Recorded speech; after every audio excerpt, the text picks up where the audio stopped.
personas naturales dice que va a modificar el sistema cedular, que lo mantiene, que además establece unos límites sobre las exenciones a las pensiones. Una amplia discusión al respecto se dio, tanto académica como constitucional, al sentir que al incorporar las pensiones con el postulado del gobierno, pues se estaba cometiendo un hecho de injusticia y muy seguramente de inconstitucionalidad al gravar en cabeza de las personas, de los adultos mayores, unas pensiones de jubilación que definitivamente ya habían sido también gravadas cuando hicieron los respectivos aportes en el momento en que lo menciona la ley. Modificación de las rentas de trabajo, por supuesto, devoluciones de saldo a favor pensional, y casi que de una manera clara podemos advertir que en materia de personas naturales, ese límite que se había establecido por el gobierno, un poco fantasioso, de los 10 millones en adelante, después de los cuales entran a tributar, pues sigue casi que llegando a generar como principio que esta es una reforma que está encauzada a agravar a la clase media. Adicionalmente, se advierte, entre otras razones, que se incorporan topes de costos indicativos no vinculantes para ayudar a la fiscalización de rentas de capital, honorarios y laborales, que fundamentalmente lo que se está haciendo es una eliminación o reducción de las rentas exentas y las deducciones, que hoy estaban en algo así como en el orden de 2.880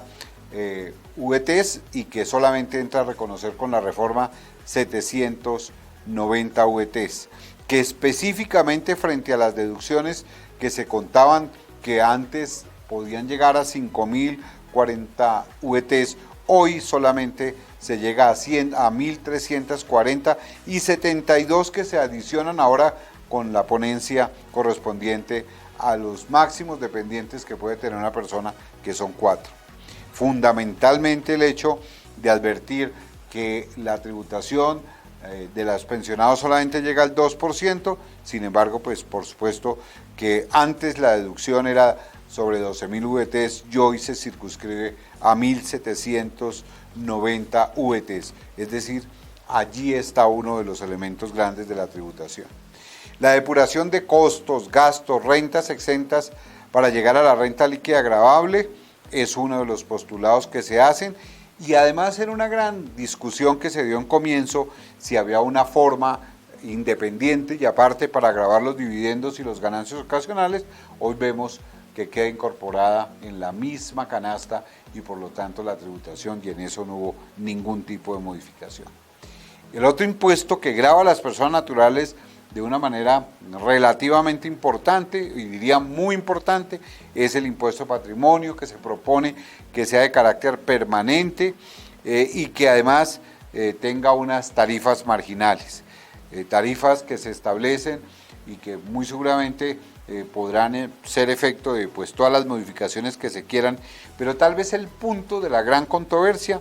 es la forma de valoración de las acciones de costo histórico a valor intrínseco, y adicionalmente el de pretender establecer una base gravable mediante un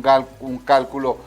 absolutamente contable, que para efectos tributarios no tendrá ninguna otra posibilidad de ser utilizado, lo que significa una base gravable mucho mayor en el impuesto de patrimonio, que por supuesto solamente el impuesto de patrimonio puede ser utilizado y en ningún momento la podemos considerar como una posible costo fiscal para los otros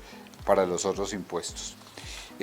Tal vez ya en números lo que tenemos que ver entonces es que sí, frente a la anterior propuesta se daba alguna reducción marginal, y vemos por ejemplo que